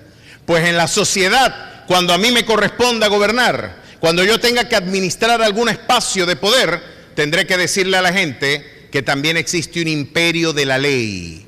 Hay normas que cumplir, hay principios racionales de convivencia que de nosotros no hacerlo cumplir, el caudillo impondrá su voluntad y los totalitarismos serán inevitables. El fundamento de la democracia es la palabra de nuestro Dios. A su nombre sea la gloria. Miren qué importante y maravilloso. Qué lección si los evangélicos abrimos la Biblia. Si los evangélicos empezamos, porque podemos estar perdiendo la batalla cantando cánticos de victoria aquí adentro. Y decimos que trabajar es una maldición y que aquí no le dan casa a uno. Y el pastor me tiene que dar, porque hay gente que a mí no me pide, me exige. Hay gente a la que tenemos que atender. Hay personas con discapacidades. Hay viudas que están en absolutamente desvalidas. Hay huérfanos que afrontan privaciones. Pues el apóstol Pablo le puso coto al asistencialismo social y dice: sea puesta en la lista solamente la anciana mayor de 60 años y que dio testimonio. Porque aprendan también sus familiares a atender sus necesidades. Pero cuando entonces empezamos a entender, no, Dios va a bendecir la obra de mis manos. Dios me va a dar una empresita y yo voy a echar para adelante. Y voy a darle trabajo a mi familia. Y voy a empezar a trabajar. No voy a triunfar por mis propias fuerzas. Voy a triunfar porque hay un Dios que afirmó diciendo que Él es el Dios que abre puertas y nadie cierra. Y es el Dios que cierra y nadie abre. Él cerrará las puertas de mi aflicción y abrirá puertas de eternal bendición para mi vida. Él me dijo que prosperará la labor de mis manos. Si yo medito en la ley de Jehová de día y de noche, seré como árbol plantado junto a corrientes de agua, que dará su fruto en su tiempo y su hoja no caerá. Reverdeceré todo el tiempo y todo lo que yo haga prosperará. Porque no hay mejor agenda que meditar, bautizarse en su palabra. Cuando usted entonces le corresponda salir a la calle, usted no va con este bastión de prejuicios culturales que impiden su crecimiento. Muchos, de alguna manera, hay mucho pan en el barbecho de los pobres, pero se pierde por falta de juicio, porque hay que liberar al hombre de las ataduras de la mentira que lo tienen esclavizados incluso a la pobreza. Adelante su empresita. El Señor dice que nos ocupemos en nuestros negocios. Y el Señor le va a bendecir. Invoque esa bendición y trabaje aún más del tiempo que usted requiera y Dios seguramente lo va a bendecir. Permita que las normas del Señor. Miren esto. Si le piden 1 milla, camine 2. Claro que va a haber más productividad. Me pidieron en la universidad que me leyera un libro, pues yo me leo 4. Y voy a tener más criterio aún que el docente. Voy a clamar a la inteligencia y a la sabiduría, porque vienen de Jehová también. La ciencia no es una mala palabra. Necesitamos premios Nobel en este país. Y mientras los evangélicos dicen que la letra mata y el espíritu vivifica, claro que lo dice la Biblia, pero eso no dice la Biblia, que sea un bruto, un analfabeta, no. Cuando la Biblia dice que la letra mata, la letra de la ley, porque por obras de la ley nadie será justificado. Porque el que no permanece en las palabras escritas en este libro morirá, mas el justo por la fe vivirá. soy vivo por el Espíritu, porque justificado pues por la fe, yo tengo paz para con Dios por medio de nuestro Señor Jesucristo. Pero nútrase, pregúntele al Dios de la creación. ¿Puede usted imaginar si podemos abrir la Biblia de esa forma? Nuestros jóvenes tendrán inquietudes y saldrán inventores. Y dirán, chico, el pastor me dijo que no es pecado aprender matemáticas. El pastor me dijo que puedo leer a Newton. El pastor me dijo que hay un libro enorme de la naturaleza que tenemos que escudriñar también. ¿Cuántas medicinas no habrán en la sierra? ¿Cuántos animales no podrán traer provecho? ¿Qué puedo yo investigar? Tú puedes alumbrar, y aunque usted no lo crea, Newton escribió más teología que ciencia. Eran hombres de Dios. Descartes soñó los 5 axiomas de la geometría analítica. Adivine quién se los regaló. Yo puedo ver entonces que cuando un pueblo abre ese libro, sin duda alguna va a ser un pueblo grande. El problema con la iglesia de hoy es que tenemos que empezar a evangelizar a los evangélicos. Porque nos hemos perdido la batalla cantando cánticos de victoria en nuestras 4 paredes. Y cuando salimos a trabajar y entramos en nuestro negocio, decimos, aquí Dios en la iglesia y yo aquí. Dios no se mete en los negocios. Negocio es negocio y la fe es la fe. Y en los negocios, tracalero, vendió, y este radio está bueno, buenísimo, buenísimo, y tiene un calembe adentro. Dios no te va a bendecir, porque no te has renovado en tu entendimiento, y muchos prejuicios lesivos a tu libertad no te permiten crecer. Esos pueblos fueron grandes no porque son mejor gente que nosotros, es porque el Dios al que adoran es más grande que los dioses nuestros. Él es el Rey de Reyes y Señor de Señores, y bendecirá a los que le buscan. A su nombre sea la gloria. Veamos ahora para dónde vamos. Creo que llegamos a este punto. Saben que aquí en la vela de coro, uno de los grandes problemas que nosotros tenemos es nuestra vergüenza étnica. No queremos ser quienes somos. A mí me ha interesado mucho este tema de las imágenes interétnicas, y yo he sufrido un racismo al revés. Aquí hay gente que le caigo muy mal porque soy catire. Y ustedes se ríen, pero yo he llorado. Hay gente que manifiesta un desprecio, ahí sí. Ahí viene. Una vez me dijo una cajera, y yo no sé, eso es lo malo, ¿verdad?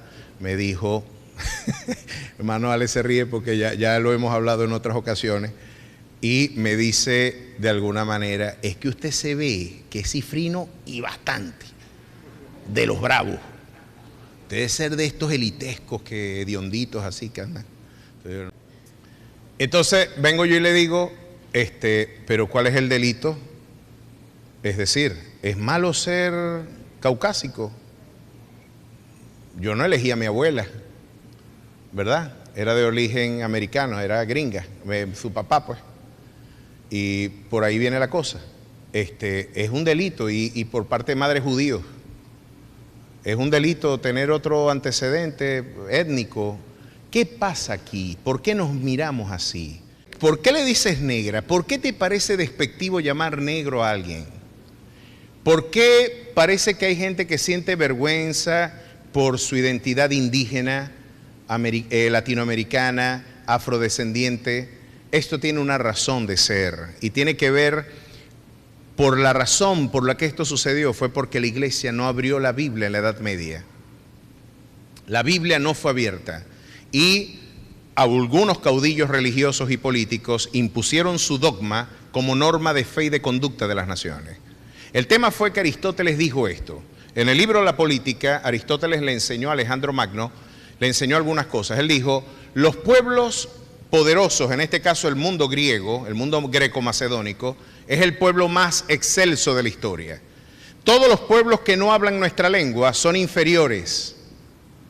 Ellos son bárbaros y viene del verbo griego bareo, estar entorpecido, o de la onomatopeya barbar. Estos que barbucean cuando hablan, que no saben hablar, mal hablados. Nosotros somos la cultura de Sócrates, Platón y Aristóteles. Mi preceptor fue Aristóteles, el filósofo por antonomasia de la cultura occidental, diría Alejandro Magno. Cae el imperio greco-macedónico. Cuando muere Alejandro Magno, sus 4 generales reparten el imperio. Roma salta y salta por sus fueros ya como la potencia hegemónica, ¿verdad? Y surge Roma, y Roma dice: Grecia es digna de imitar.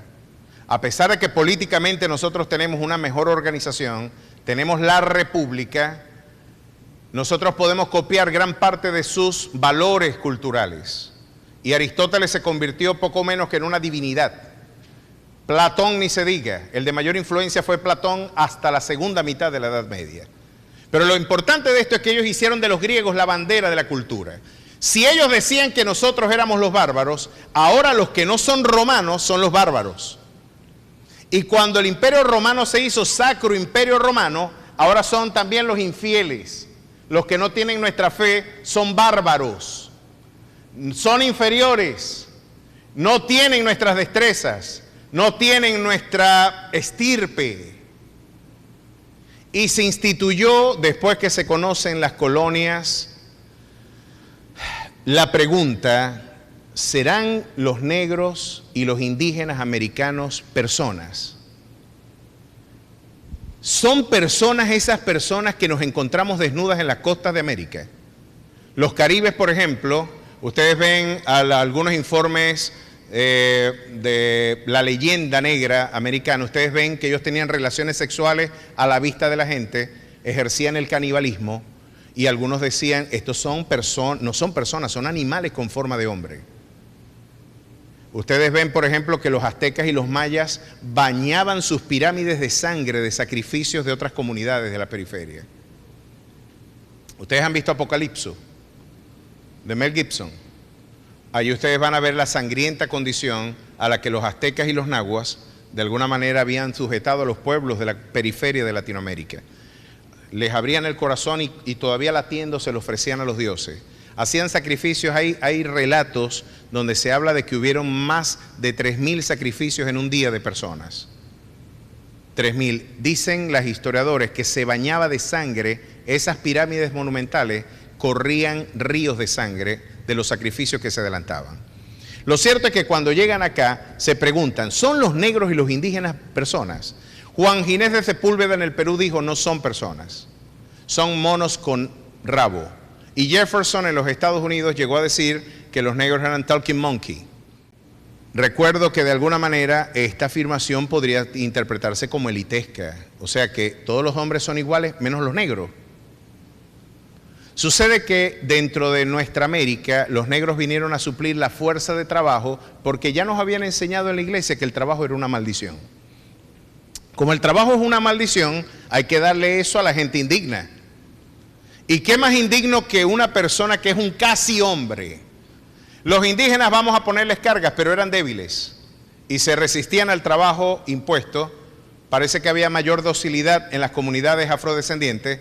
Y empezó una de las instituciones y empresas más nefastas de la historia, donde se afirma de que más de 20 millones de personas fueron desplazadas y traídas a las costas americanas para adelantar los proyectos políticos y económicos de la empresa colonial. En nuestra vela de coro llegaban los barcos negreros.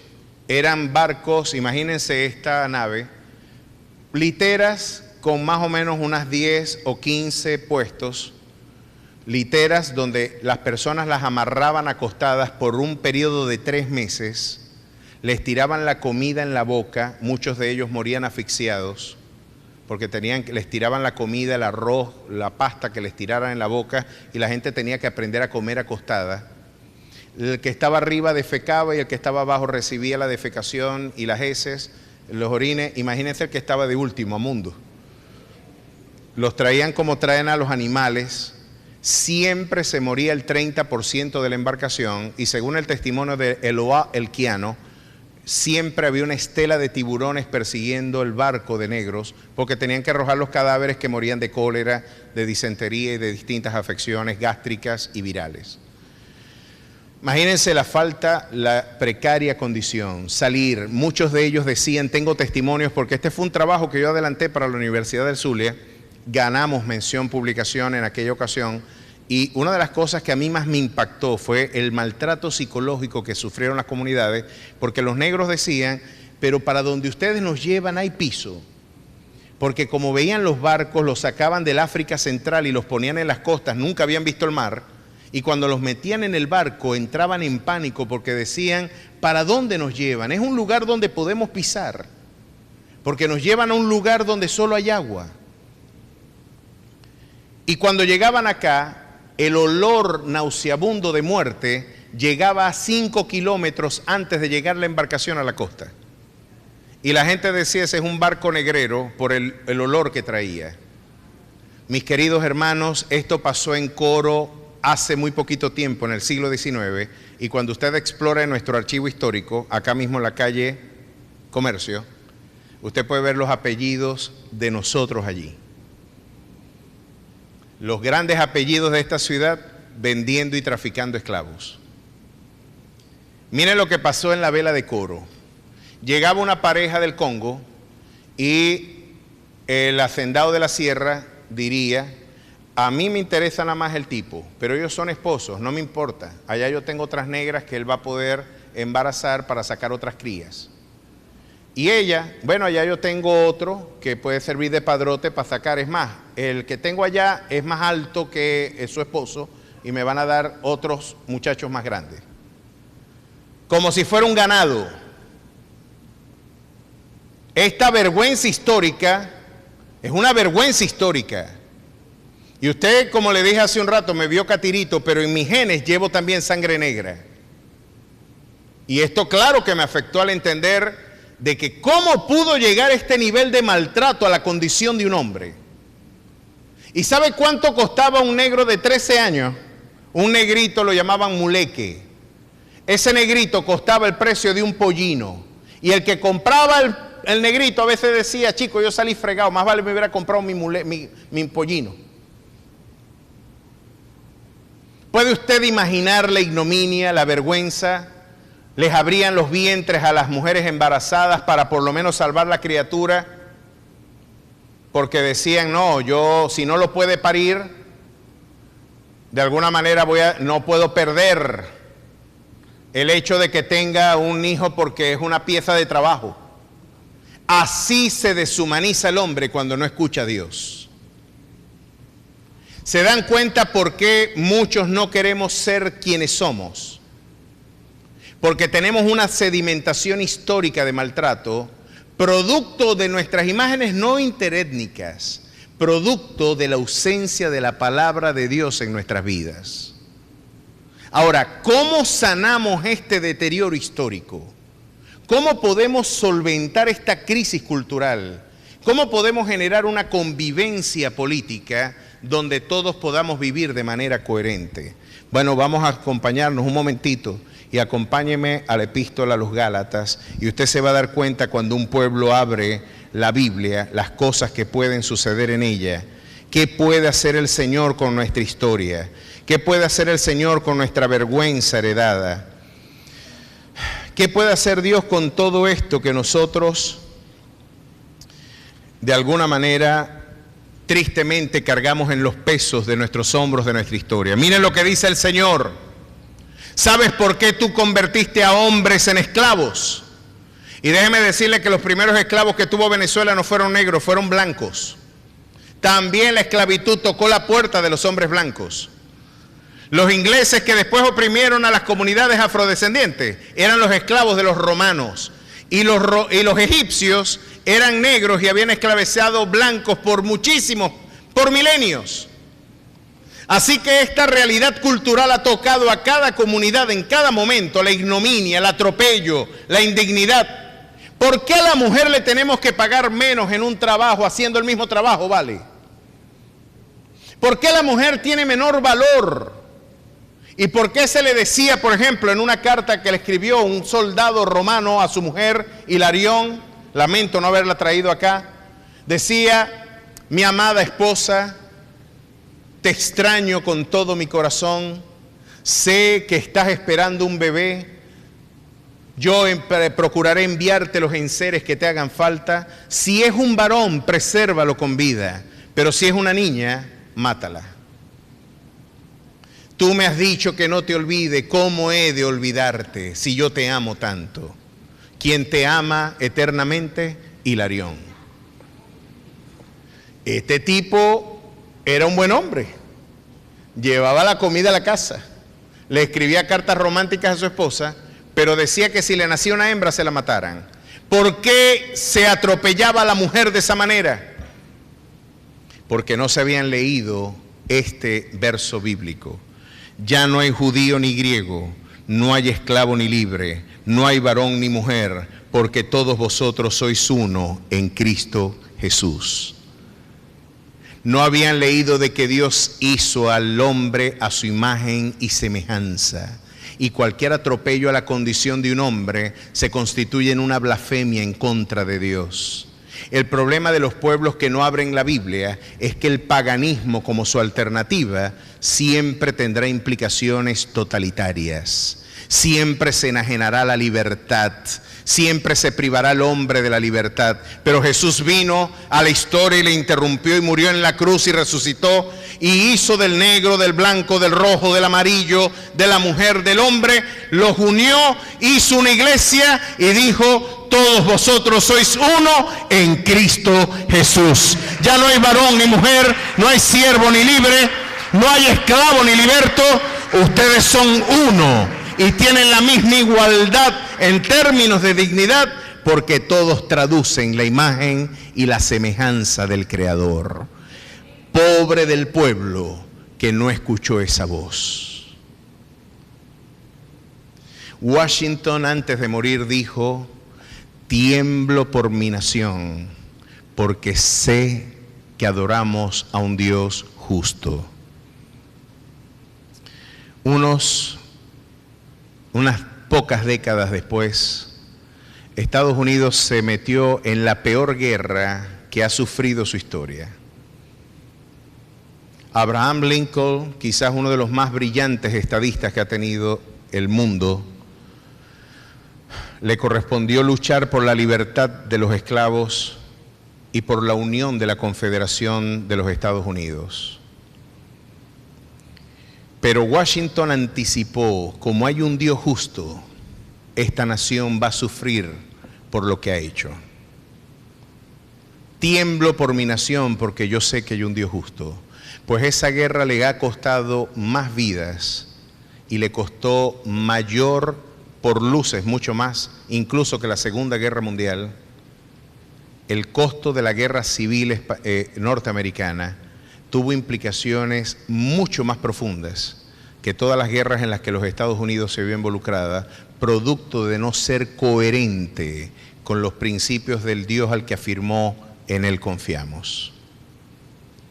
Gracias sean dadas a nuestro Dios de que la libertad prevaleció y hoy ese país tristemente marcha en decadencia porque prohibieron que se leyera este libro en las universidades. Solamente pueden entrar a las cárceles y alguien dijo: si los dejáramos leer en las escuelas, quizás nuestros muchachos no fueran para la cárcel. Usted ha podido hoy ver las evidencias históricas de cuáles son las implicaciones de que Dios hable a las naciones. Bienaventurada es la nación cuyo Dios es Jehová. Brinde el mejor de sus aplausos al Dios que nos puede dar una nueva patria, al Dios que le puede dar un nuevo comienzo a nuestra nación.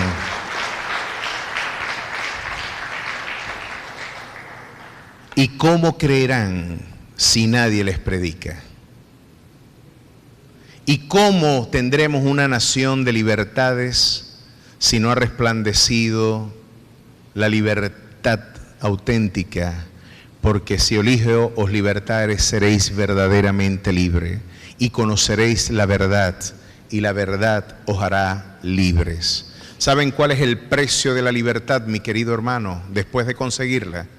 La permanente vigilancia. Se dan cuenta que lo que se predica en un púlpito tiene implicaciones formidables. Se dan cuenta por qué este libro lo quieren silenciar y censurar cada vez que vemos modelos totalitarios tomar el poder, sienten sospecha y crujen sus dientes ante la idea del Dios consagrado en estas páginas. Porque este libro trajo libertad, prosperidad y bienestar a las naciones.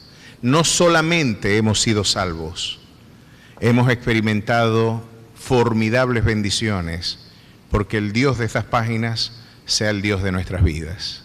Póngase de pie y oremos a nuestro Dios para que nuestra nación conozca al Dios de ese libro a través de nuestras vidas.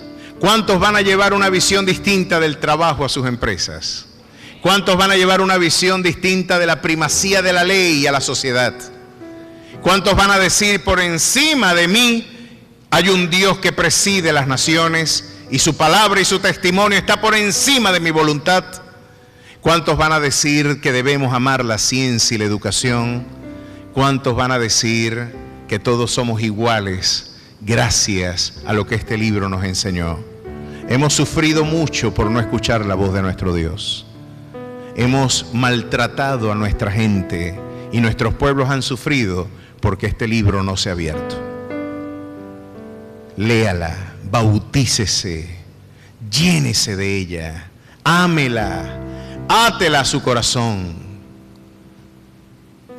Y yo estoy seguro que el Dios que dijo que lámpara es a sus pies su palabra y lumbrera su camino, va a prosperar tu negocito. Y tú puedes ser un nuevo prócer de esta nación. Y tú puedes ser un nuevo líder que transforme las realidades sociales cuando hables con valentía, porque hace falta valentía para decirlo. Que la verdad del Evangelio no solo transforma vidas, la verdad del Evangelio transforma naciones. ¿Cuántos dan gloria a su nombre? Oremos por nuestra amada Venezuela. Dios y Padre Celestial, gracias. Gracias por tu eternal palabra. Gracias porque ella es lámpara a nuestros pies y lumbrera a nuestro camino.